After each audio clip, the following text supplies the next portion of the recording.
ఈ వీడియోలో మనం ఐపీఎల్ 2025 స్కెడ్యూల్లో ఉన్న హైలైట్స్ గురించి మాట్లాడుకోబోతున్నాం. అలాగే ఇంజ్యూర్డ్ ప్లేయర్స్ అంటే ఐపీఎల్ 2025కు డౌట్ఫుల్గా ఉన్న ప్లేయర్స్ ఎవరు కూడా డిస్కస్ చేసుకోబోతున్నాం. And also Mumbai captain Hardik Pandya గురించి, అలాగే ఎస్ఆర్హెచ్కు కొత్తగా ఒక వైస్ కెప్టెన్ అపాయింట్ చేయబోతున్నారు, అతని గురించి కూడా మాట్లాడుకోబోతున్నాం. సో ఈ వీడియోలో అయితే మనం ఐపీఎల్ 2025కి సంబంధించి ఉన్న అన్ని అప్డేట్స్ గురించి కూడా తెలుసుకోబోతున్నాం. దీంతో మీరైతే ఎక్కడ స్కిప్ చేయకుండా చూడండి. సో ముందుగా స్కెడ్యూల్ విషయానికి వస్తే రిపోర్ట్స్ వచ్చినట్టే జరిగింది. ఈసారి లీగ్ మార్చి 22 స్టార్ట్ అయ్యి మే 25 ఎండ్ కాబోతుంది. సో ఓవరాల్గా ఈసారి అయితే ఐపీఎల్ 2025 మొత్తం 65 డేస్ జరగబోతుంది. అంటే 65 డేస్లో ఎప్పట్లానే 74 మ్యాచెస్ ఆడతారు. అయితే ఈ 74 మ్యాచ్లు 65 డేస్లో కంప్లీట్ చేయలేరు కాబట్టి డబుల్ హెడర్స్ కూడా ఉంటాయి. సో ఈసారి అయితే మొత్తం 13 డబుల్ హెడర్ డేస్ ఉండబోతున్నాయి. అంటే ఐపీఎల్ జరిపే 65 రోజుల్లో 13 రోజులు 2 డేస్ మ్యాచ్లు ఉంటాయి. అంటే డబుల్ హెడర్ డేస్ ఎప్పుడుంటే నేను ప్రత్యేకంగా చెప్పనవసరం లేదు. మోస్ట్లీ సాటర్డే మరియు సండే ఉంటాయి. ఎస్పెషల్లీ ప్రతి సండే అయితే ఖచ్చితంగా ఒక డబుల్ హెడర్ ఉంది, కానీ కొన్ని సాటర్డేస్లో ఉంది, కొన్ని సాటర్డేస్లో లేదు. సో లాస్ట్ ఇయర్లోనే సేమ్ నెంబర్ ఆఫ్ మ్యాచెస్ ఉన్నాయి కాబట్టి ఈసారి ఐపీఎల్ స్కెడ్యూల్లో పెద్దగా మార్పులు లేవు. ఇన్ఫ్యాక్ట్ గత ఏడాది కూడా మనం ఆల్మోస్ట్ ఇదే డేట్స్లో చూసాం ఐపీఎల్ని. ఈవెన్ టైమింగ్స్ విషయంలో కూడా ఎలాంటి మార్పు చేయలేదు. ఆఫ్టర్నూన్ గేమ్స్ అయితే 3:30కు స్టార్ట్ అవుతాయి మధ్యాహ్నం, అండ్ ఈవినింగ్ గేమ్స్ అయితే ఎప్పట్లోనే 7:30 PM స్టార్ట్ అవుతాయి. సో ఇవన్నీ సేమ్ లాస్ట్ ఇయర్ ఉన్నట్టే ఉన్నాయి. ఇన్ఫ్యాక్ట్ వెన్యూస్ చూసుకున్నా సరే సేమ్ టు సేమ్. మరోసారి 3 టీంలు 2 గ్రౌండ్లను హోమ్ గ్రౌండ్స్గా పెట్టుకున్నారు. ఎస్పెషల్లీ ఢిల్లీ క్యాపిటల్స్ టీం మరోసారి ప్రత్యేకించి వైజాగ్ను తమ 2 హోమ్ గ్రౌండ్గా పెట్టుకున్నారు. సో లాస్ట్ ఇయర్ అయితే అరుణ్ జైట్లీ స్టేడియం తయారు చేసే విషయంలో ఏదో ప్రాబ్లం ఉందని చెప్పి విశాఖపట్నాన్ని 2nd గ్రౌండ్గా పెట్టుకున్నారు. కానీ ఈసారి మాత్రం ఢిల్లీ క్యాపిటల్స్ టీం అలా ప్రాబ్లం లేకపోయినా సరే వాంటెడ్గా వైజాగ్ను 2nd హోమ్ గ్రౌండ్గా పెట్టుకున్నారు. సో దీనికి ఆబ్వియస్ రీజన్ ఢిల్లీ క్యాపిటల్స్కు చెందిన కో-ఓనర్ మన ఆంధ్రప్రదేశ్కు చెందినవాడే. దీనివల్ల వాళ్ళు వైజాగ్ను 2nd హోమ్ గ్రౌండ్గా పెట్టుకున్నారు. ఇన్ఫ్యాక్ట్ ఢిల్లీ క్యాపిటల్స్ టీం దీనికి సంబంధించి తెలుగులో కూడా ఒక మీమ్ వేశారు. సో ఈసారి కూడా వైజాగ్లో 2 మ్యాచెస్ జరగబోతున్నాయి. అండ్ వాటి డేట్స్ చూసుకుంటే మార్చి 24వ తేదీన ఢిల్లీ క్యాపిటల్స్ మరియు లక్నో సూపర్ జైంట్స్ మండే రోజు 2 జట్లు తలపడతాయి. అండ్ సెకండ్ మ్యాచ్ చూసుకుంటే మార్చి 30 సండే రోజు మధ్యాహ్నం 3:30 గంటలకు ఢిల్లీ క్యాపిటల్స్ మరియు ఎస్ఆర్హెచ్ 2 జట్లు తలపడబోతున్నాయి. సో ఐపీఎల్ 2025లో వైజాగ్లో జరగబోయే 2 మ్యాచ్ల లిస్ట్ అయితే ఇది. ఇక ఢిల్లీలాగే పంజాబ్ వాళ్ళు కూడా తమ హోమ్ గ్రౌండ్ని మరోసారి ధర్మశాలగా పెట్టుకున్నారు. కానీ ఈసారి చూసుకుంటే మాత్రం ధర్మశాల గ్రౌండ్లో 3 మ్యాచ్లు ఆడబోతున్నారు పంజాబ్ కింగ్స్ వాళ్ళు. సో లాస్ట్ టైం కూడా పంజాబ్ టీం ఇలానే 2 హోమ్ గ్రౌండ్స్ పెట్టుకున్నారు. ఈవెన్ రాజస్థాన్ రాయల్స్ కూడా సేమ్ టు సేమ్. వాళ్ళు మరోసారి గౌహతిలోని బాస్పరా స్టేడియంలో 2 మ్యాచ్లు షెడ్యూల్ చేసుకున్నారు. సో ఓవరాల్గా ఢిల్లీ క్యాపిటల్స్, పంజాబ్ కింగ్స్ మరియు రాజస్థాన్ రాయల్స్ ఈ 3 జట్లు కూడా 2 హోమ్ గ్రౌండ్స్ పెట్టుకున్నారు.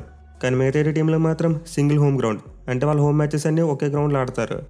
ఇక మ్యాచెస్కు సంబంధించిన ఇంట్రెస్టింగ్ ఫ్యాక్ట్స్ చూసుకుంటే ఓపెనింగ్ మ్యాచ్ గురించి ఆల్రెడీ మనందరికీ తెలిసిందే. ఫస్ట్ మ్యాచ్ కోల్కతా వేదికగా కేకేఆర్ మరియు ఆర్సీబీ జట్ల మధ్య జరగబోతుందని చెప్పి ఒక రిపోర్ట్ వచ్చింది. అండ్ ఎగ్జాక్ట్లీ అది నిజమైంది. సో ఈసారి ఫస్ట్ మ్యాచ్లో అయితే డిఫెండింగ్ ఛాంపియన్స్ అయిన కేకేఆర్ మరి ఒక్కసారి కూడా కప్పు గెలుచుకోలేని ఆర్సీబీ టీం తలపడబోతున్నాయి. అండ్ దాని మార్చి 20 చూసుకుని అనుకున్నట్టు ఇంట్రెస్టింగ్ మ్యాచెస్ వచ్చాయి. ఆఫ్టర్నూన్ ఏమో SRH versus Rajasthan Royals, and then night match చూసుకుంటే సిఎస్కే వర్సెస్ ముంబై ఇండియన్స్, అది కూడా చెన్నై చెపాక్ స్టేడియంలో. సో ఐపీఎల్ 2025లో ఫస్ట్ 2 డేస్లో అయితే 3 బ్లాక్ బస్టర్ మ్యాచెస్ ఉండబోతున్నాయి. ఇన్ఫ్యాక్ట్ ఇవే కాదు, ఇంకా దెబ్బ మ్యాచెస్ చాలా ఉన్నాయి. మెయిన్లీ మరోసారి సిఎస్కే వర్సెస్ ఎంఐ 2 సార్లు ఉండబోతుంది. అంటే ఎల్ క్లాసికో చెన్నై చెపాక్ వేదిక ఒకసారి ఆడబోతున్నారు, అండ్ ముంబై వాంకడే వేదికగా మరోసారి జరుగుతుంది. అలాగే the most hyped match RCB versus CSK, ఈ మ్యాచ్ కూడా 2 సార్లు ఉండబోతుంది. ఒకసారి చెన్నై చెపాక్లో, మరోసారి బెంగళూరు చిన్నస్వామి స్టేడియంలో. సో 4 మ్యాచ్లకి క్రేజీ లెవెల్లో ఉంటుంది, నేను ప్రత్యేకంగా చెప్పనవసరం లేదు. అయితే సాడ్ థింగ్ ఏంటంటే మరి ఇంట్రెస్టింగ్ మ్యాచ్ అని ఎంఐ వర్సెస్ ఆర్సీబీ, ఇది మాత్రం ఒకటే ఉంది. వాంకడే స్టేడియం వేదిక ఆడబోతున్నారు. అసలు ఎందుకు జరుగుతుంది నేను ప్రత్యేకంగా వివరించవలసిన అవసరం లేదనుకుంటున్నా. లాస్ట్ ఇయర్స్ నుంచి మనం చూస్తున్నాం, గ్రూప్స్గా డివైడ్ చేసి మ్యాచ్లు షెడ్యూల్ చేస్తున్నారు. అండ్ దాని ప్రకారం చూసుకుంటే ఎంఐ వర్సెస్ ఆర్సీబీ ఒకటేమే వచ్చింది. ఎందుకంటే 2 జట్లు ఒకే గ్రూప్లో లేవు, అలాగే ఒకరికొకరు స్ట్రైట్గా లేరు. ఐపీఎల్ షెడ్యూల్ ఎలా డిసైడ్ చేస్తారంటే సేమ్ గ్రూప్లోనే 4 టీమ్స్తో 2 మ్యాచ్లు ఆడతారు. బట్ ఆపోజిట్ గ్రూప్లో ఉన్న టీంలతో మాత్రం వాళ్ళకి స్ట్రైట్గా ఉన్న టీంతో 2 మ్యాచ్లు ఆడతారు. బట్ మిగతా 4 టీమ్స్తో ఒక్కో మ్యాచ్ ఆడతారు. సో మనం లాస్ట్ ఇయర్స్ నుంచి ఆల్రెడీ గ్రూప్ సిస్టమ్కి అలవాటు పడిపోయాం. దీంతో నేను మళ్ళీ ప్రత్యేకంగా వివరించవలసిన అవసరం లేదనుకుంటున్నా. ఇక ఐపీఎల్ 2025లో తెలుగు వాళ్ళకున్న సాడ్ థింగ్ ఏంటంటే ఎంఎస్ ధోని మరియు విరాట్ కోహ్లీ వీళ్ళిద్దరు కూడా ఏ తెలుగు స్టేట్లో కూడా ఆడబోవట్లేదు. ఎస్ఆర్హెచ్ టీంకి అయితే ఈ సీజన్లో ఆర్సీబీ మరియు సిఎస్కే 2 జట్లతో ఒక్కో మ్యాచ్ ఉంది.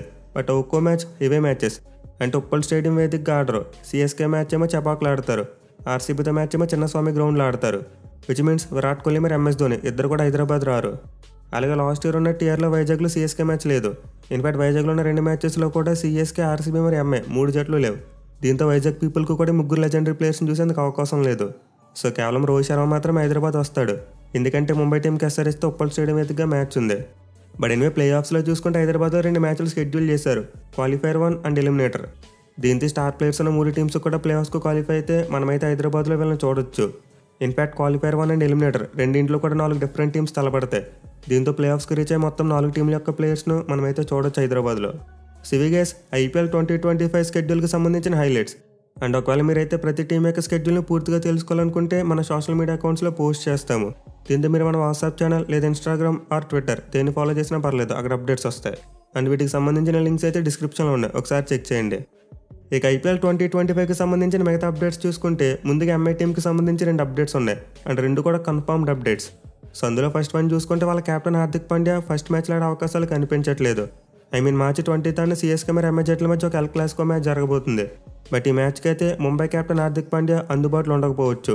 ఎందుకంటే గత ఏడాది ఐపీఎల్ ముంబై టీం మీద 3 సార్లు స్లో ఓవర్ రేట్ ఫైన్ పడింది. దీంతో ఆబ్వియస్లీ రూల్స్ ప్రకారం వాళ్ళ కెప్టెన్ మీద 1 మ్యాచ్ బ్యాన్ విధించాలి. కానీ 3వ స్లో ఓవర్ రేట్ ఫైన్ చూసుకుంటే ముంబై టీం ఆడిన లాస్ట్ మ్యాచ్లో పడింది. అంటే ఐపీఎల్ 2024లో వాళ్ళు ఆడిన చివరి మ్యాచ్లో స్లో ఓవర్ రేట్ ఫైన్ పడింది. దీంతో ఐపీఎల్ 2024లో హార్దిక్ పాండ్యా మీద బ్యాన్ విధించడం కుదరలేదు.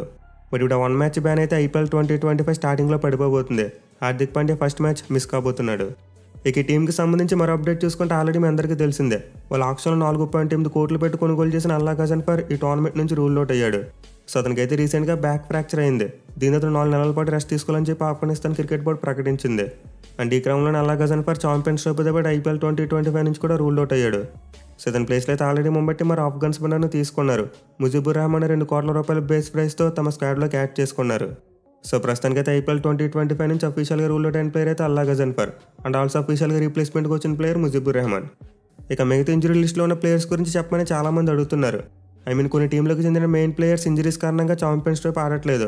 దీంతో వాళ్ళు ఐపీఎల్ 2025 అందుబాటులో ఉండలేదని చెప్పి చాలామంది కామెంట్స్ పెడుతున్నారు. సో ప్రస్తుతానికైతే ఇంజరీ లిస్ట్లో ఉన్న ప్లేయర్స్ మీద ఎలాంటి అఫీషియల్ అప్డేట్ లేదు. ఐపీఎల్ 2025 నుంచి రూల్ అవుట్ అయ్యారని చెప్పి ఎలాంటి అఫీషియల్ అప్డేట్ లేదు. బట్ డౌట్ఫుల్గా అయితే కొంతమంది ప్లేయర్స్ ఉన్నారు. సో వాళ్ళలో మనం ముందుగా మాట్లాడుకుంటే సౌత్ ఆఫ్రికాకు చెందిన జెరాల్డ్ కోజియా. ఇతనైతే ప్రజెంట్ గ్రోయిన్ ఇంజరీతో పాటు హ్యామ్స్ట్రింగ్ ఇంజరీతో ఇబ్బంది పడుతున్నాడు. సో ఆల్రెడీ జెరాల్డ్ కోజియా అయితే సిటీ 2025 నుండి రూల్ అవుట్ అయ్యాడు. అండ్ మోస్ట్ లైక్లీ ఐపీఎల్ 2025 నుండి కూడా రూల్ అవుట్ అయ్యే అవకాశాలు ఎక్కువగా కనిపిస్తున్నాయి. మెయిన్లీ గుజరాత్ టైటన్స్ టీమ్ ఈ స్టార్ బౌలర్ను 2.4 కోట్లు పెట్టుకున్నారు. సో మల్టిపుల్ ఇంజరీస్ ఉన్నాయి కాబట్టి కోజియా ఐపీఎల్ 2025 ఆడడం చాలా వరకు అనుమానమే. ఇక ఇదే దేశానికి చెందిన మరో fast bowler Heinrich Nokia. So ఈ ప్లేయర్ కూడా ఇంజరీతో ఇబ్బంది పడుతున్నాడు. అది కూడా బ్యాక్ సైడ్ స్ట్రెస్ ఫ్రాక్చర్ అంటున్నారు. సో ఫాస్ట్ బౌలర్కి బ్యాక్ ఇంజరీ ఉంటే కోలుకోవడానికి చాలా టైం పడుతుంది. మెయిన్లీ బ్యాక్ ఫ్రాక్చర్ అని చెప్పి సస్పెక్ట్ చేస్తున్నారు కాబట్టి ఒకవేళ అది నిజమైతే గజన్ఫర్లానే నోకియా కూడా 4 నెలల పాటు రెస్ట్ తీసుకోవాలి. సో ఇదే కనుక జరిగితే కేకేఆర్ టీంకి చాలా డ్యామేజ్ అవుద్ది. ఎందుకంటే వాళ్ళు నోకియా 4.5 కోట్లు పెట్టుకున్నారు. మెయిన్లీ స్టార్కి రీప్లేస్మెంట్గా తెచ్చుకున్నారు. కానీ ఇప్పుడు పరిస్థితి చూసుకుంటే మాత్రం నోకియా మోస్ట్ లైక్లీ ఐపీఎల్ 2025 ఆడకపోవచ్చు. ఇక నెక్స్ట్ ప్లేయర్ చూసుకుంటే మిచెల్ మార్ష్. సో ఆస్ట్రేలియాకి చెందిన ఈ ప్లేయర్ కూడా ఇంజరీ లిస్ట్లో ఉన్నాడు. అండ్ ఈ స్టార్ ఆల్రౌండర్స్ కూడా బ్యాక్ ఇంజరీనే. సో ఆల్రెడీ మిచెల్ మార్ష్ అయితే సిటీ 2025 నుండి రూల్ అవుట్ అయ్యాడు. అండ్ ఆల్సో ఐపీఎల్ 2025 కూడా ఇప్పుడు డౌట్ఫుల్గా మారాడు. అంటే మోస్ట్ లైక్లీ ఆడకపోవచ్చు అన్నట్టు రిపోర్ట్స్ వస్తున్నాయి. బట్ కన్ఫర్మేషన్ ఎక్కడా లేదు. సో ఆక్షన్లో లక్నో సూపర్ జైంట్స్ టీం అయితే మిచెల్ మార్ష్ను 3.4 కోట్లు పెట్టుకున్నారు. మెయిన్ వాళ్ళకి టాప్ ఆడడానికి ఎక్కువ మంది ప్లేయర్స్ లేరు. మార్ష్ ఒక బెస్ట్ ఆప్షన్గా ఉన్నాడు. కానీ ఇప్పుడు అతను రూల్ అవుట్ అయ్యే ప్రమాదంలో ఉన్నాడు కాబట్టి లక్నో టీంకి చాలా వరకు పెద్ద దెబ్బ అని చెప్పుకోవచ్చు. ఇక మిగతా ప్లేయర్స్ చూసుకుంటే ఆర్సీబీ టీంకి సంబంధించి 2 ప్లేయర్స్ ప్రజెంట్ ఇంజరీ లిస్ట్లో ఉన్నారు. అండ్ వారిలో ఒకరు జాకబ్ బేతల్, మరొకరు జాస్ హేజల్వుడ్. సో వీరిలో Jacob Betal most likely IPL 2025 ఆడకపోవచ్చు అని రిపోర్ట్స్ వస్తున్నాయి. ఎందుకంటే జాకబ్ బేతల్కి హ్యామ్స్ట్రింగ్ ఇంజరీ అయింది. సో ఇంజరీ నుంచి కోలుకోవడానికి జాకబ్ బేతల్కి ఎక్కువ టైం పెట్టే అవకాశాలు కనిపిస్తున్నాయి. But of course England cricket board అయితే అతని రికవరీ మీద ఇంకా ఎలాంటి అఫీషియల్ అప్డేట్ ఇవ్వలేదు. అతను ఇప్పుడు రికవరీ అయ్యే ఛాన్స్ ఉందని చెప్పి ఎలాంటి డేటు చెప్పలేదు. సో ప్రస్తుతానికైతే జాకబ్ బేతల్ డౌట్ఫుల్ లిస్ట్లో ఉన్నాడు. ఇక ఆర్సీబీకి చెందిన మరో స్టార్ ప్లేయర్ జాస్ హేజల్వుడ్. ఇతను కూడా ఇంజరీ లిస్ట్లో ఉన్నాడు. ఇన్ఫ్యాక్ట్ జాస్ హేజల్వుడ్కి మల్టిపుల్ ఇంజరీస్ ఉన్నాయి. సో అతనైతే గత 1 ఇయర్గా చాలా ఇంజరీస్తో ఇబ్బంది పడుతున్నాడు. అండ్ ప్రజెంట్ చూసుకుంటే కాఫ్ ఇంజరీతో పాటు హిప్ ఇంజరీ ఉంది. అండ్ ఈ 2 ఇంజరీస్ వల్ల అతను సిటీ 2025 నుండి కూడా రూల్ అవుట్ అయ్యాడు. సో ఆర్సీబీ టీం అయితే ఆక్షన్లో జాస్ హేజల్వుడ్ని ఏకంగా 12.5 కోట్లు పెట్టుకున్నారు. మరి ఇప్పుడైతే అతను చాలా వరకు ఐపీఎల్ నుంచి రూల్ అవుట్ అయ్యాలని కనిపిస్తున్నాడు. ఎస్పెషల్ ఆస్ట్రేలియా టీంకి ఐపీఎల్ తర్వాత WTC ఫైనల్ ఉంది. దీంతో వాళ్ళ మెయిన్ ప్లేయర్స్కి రెస్ట్ ఇవ్వాలని చూస్తారు. సో వాళ్ళకి మేబీ జాకబ్ బేతల్ అందుబాటులోకి రావచ్చు, ఎందుకంటే అతనికి యంగ్ ప్లేయర్ కాబట్టి. బట్ జాస్ హేజల్వుడ్ విషయానికి వస్తే మాత్రం హోప్స్ మరి అంత ఎక్కువగా పెట్టుకోవద్దని చెప్తాను నేనైతే. ఇక ఇదే ఇంజరీ లిస్ట్లో మరి 2 స్టార్ బౌలర్స్ కూడా ఉన్నారు. మెయిన్లీ మన టీమిండియాకి చెందిన జస్ప్రీత్ బుమ్రా. సో ఆల్రెడీ బుమ్రా అయితే బ్యాక్ స్పాజం కారణంగా సిటీ నుండి రూల్ అవుట్ అయ్యాడు. మరి ఐపీఎల్ 2025 ఆడతాడంటే ఇతని విషయంలో కూడా క్లారిటీ లేదు. ఎస్పెషల్లీ మన బీసీసీఐ కూడా బుమ్రా ఇంజరీ విషయంలో ఎలాంటి రికవరీ టైం లైన్ పెట్టలేదు. అంటే ఈ టైంకి కోలుకుంటాడు, ఈ టైంకి రెజ్యూమ్ చేస్తాడని ఏం చెప్పలేదు. జస్ట్ 2 వీక్స్లో రన్నింగ్ స్టార్ట్ చేస్తాం అన్న అప్డేట్ మాత్రం ఇచ్చారు. సో మేబీ మంత్ ఎండ్కి కనుక బుమ్రా రన్నింగ్ స్టార్ట్ చేస్తే మోస్ట్ లైక్లీ ఐపీఎల్ 2025కు ఫిట్ అయిపోతాడు. లేదా అతను బ్యాక్ ఇంజరీ మళ్ళీ ఏమైనా తిరగబట్టేలా ఛాన్స్ ఉందనుకుంటే మాత్రం మన వాళ్ళు రెస్ట్ ఇచ్చే అవకాశాలు ఉంటాయి. ఎస్పెషల్లీ ఐపీఎల్ తర్వాత మన టీమిండియాకి 5 టెస్ట్ మ్యాచ్ల సిరీస్ ఉంది. అండ్ ఆ సిరీస్ నుండే బుమ్రాకి ఫుల్ టైం క్యాప్టెన్స్ ఇవ్వాలని చెప్పి ఆలోచిస్తున్నారు. సో మేబీ 5 టెస్ట్ మ్యాచ్ల సిరీస్ని దృష్టిలో పెట్టుకుంటే మాత్రం బుమ్రాని కంప్లీట్లీ ఐపీఎల్ 2025 ఆడించకపోవచ్చు. పార్షియల్గా కొన్ని మ్యాచెస్లో ఆడిస్తారు, లేదంటే ప్లే ఆఫ్స్లో తీసుకొస్తారు. కానీ అలా కాదు, మాకు డబ్బులే ముఖ్యం అనుకుంటే ఏం చెప్పలేం, అతను కంప్లీట్లీ ఆడించేస్తారు. ఇక చివరిగా ఎస్ఆర్హెచ్ ఫాస్ట్ బౌలర్ మరియు కెప్టెన్ ప్యాట్ కమిన్స్ కూడా ఆల్రెడీ ఇంజరీ లిస్ట్లో ఉన్నాడు. సో ప్రజెంట్ అయితే కమిన్స్ ఇంజరీ కారణంగా సిటీ నుండి రూల్ అవుట్ అయ్యాడు. మరి ఐపీఎల్ 2025 ఆడతారంటే ఇతని విషయంలో కూడా క్రికెట్ ఆస్ట్రేలియా ఎలాంటి క్లారిటీ ఇవ్వలేదు. బుమ్రా విషయంలో ఎలా అయితే ఒక రికవరీ టైం లైన్ ప్రకటించలేదో, ప్యాట్ కమిన్స్ కూడా సేమ్ టు సేమ్ అతను ఫలానా టైంకి రికవర్ అవుతాడు, ఈ టైం నుంచి బౌలింగ్ స్టార్ట్ చేస్తాడని చెప్పి ఎలాంటి అప్డేట్ లేదు. బట్ ప్రస్తుతానికి వస్తున్న వార్తల ప్రకారం చూసుకుంటే మాత్రం మోస్ట్ లైక్లీ ప్యాట్ కమిన్స్ ఐపీఎల్కి అందుబాటులో ఉండొచ్చు. ఎందుకంటే అతనికి అయిన యాంకిల్ ఇంజరీ మరి అంత సీరియస్గా లేదంట. బట్ ఒకవేళ అతను WTC ఫైనల్ దృష్టిలో పెట్టుకుంటే మాత్రం మేబీ కొన్ని మ్యాచ్ల నుంచి రెస్ట్ తీసుకునే అవకాశం ఉంటుంది. ఇన్ఫాక్ట్ రీసెంట్గా ఎస్ఆర్హెచ్ వాళ్ళు అభిషేక్ శర్మని వైస్ కెప్టెన్గా పెడదామనుకుంటున్నారంట. సో మేబీ ప్యాట్ కమిన్స్ ఇంజరీని దృష్టిలో పెట్టుకుని ఎస్ఆర్హెచ్ టీం ఒక డెసిగ్నేటెడ్ వైస్ కెప్టెన్ ప్రకటించాలని చూస్తున్నారు. మీలో ఒకవేళ ప్యాట్ కమిన్స్ ఇనిషియల్గా ఏమైనా మ్యాచెస్ మిస్ అయితే అప్పుడు అభిషేక్ శర్మ కెప్టెన్గా మారే అవకాశాలు కూడా ఉంటాయి. బట్ ప్రస్తుతానికైతే ప్యాట్ కమిన్స్ విషయంలో కొంతవరకు ఆప్టిమిస్టిక్గా ఉండొచ్చు ఎస్ఆర్హెచ్ ఫ్యాన్స్. ఎందుకంటే అతను మోస్ట్ లైక్లీ ఐపీఎల్ 2025 ఆడే అవకాశాలు ఎక్కువగా కనిపిస్తున్నాయి. సో గైస్, ఇప్పటివరకు ఐపీఎల్ 2025కి సంబంధించిన అప్డేట్స్ అండ్ ఇంకేమైనా అప్డేట్స్ వస్తే నేనైతే మన సెకండ్ ఛానల్లో పోస్ట్ చేస్తాను. అంటే 2 డేస్లో ఛాంపియన్స్ ట్రోఫీ స్టార్ట్ కాబోతుంది కాబట్టి ఈ ఛానల్ ఇంకా ఛాంపియన్స్ ట్రోఫీ వీడియోస్ వస్తాయి మోస్ట్లీ. ఐపీఎల్ అప్డేట్స్ అన్ని కూడా మన జీబీబీ స్పోర్ట్స్ ఛానల్ అప్లోడ్ చేస్తాను.